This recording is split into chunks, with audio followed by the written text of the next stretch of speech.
अहमदनगर शहरातील बहुचर्चित नगर urban bank आर्थिक घोटाळा प्रकरणी अटक आरोपींचा जामीन अर्ज नामंजूर करण्यात आलाय।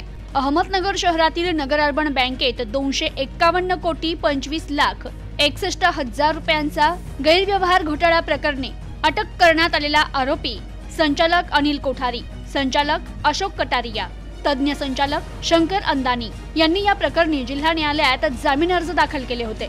मात्र या सर्व आरोपींचे जामीन अर्ज जिल्हा सत्र न्यायाधीश प्रशांत सित्रे यांनी नामंजूर केलेत। या प्रकरणी सरकार पक्षाच्या वतीने युक्तिवाद सन 2014 ते 2019 या काळात संबंधित आरोपींनी अनेक कर्ज प्रकरणात खोटे कागदपत्र, मिळकतीचे बनावट अहवाल, इतर बनावट कागदपत्र तसेच अनेक प्रकरणे मंजूर केली। संबंधित आरोपींच्या खात्यावर संशयास्पद रक्कम आल्याचं दिसून येते, तर ऐपत नसताना अनेक कर्ज मंजूर केलेली दिसतात। फॉरेन्सिक ऑडिट मध्ये अनेक कर्ज प्रकरणी आरोपींचा सहभाग दिसून येत आहे। यातील आरोपी संचालक असताना गैरव्यवहार केला, तर तज्ञ संचालक शंकर अंदानी यांच्या खात्यावर 8 लाख रुपये आल्याचं दिसून आलं।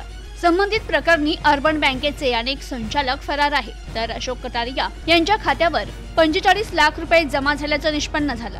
या सरकार पक्षाच्या युक्तिवादावर संबंधित आरोपींचे अर्ज नामंजूर केलेत।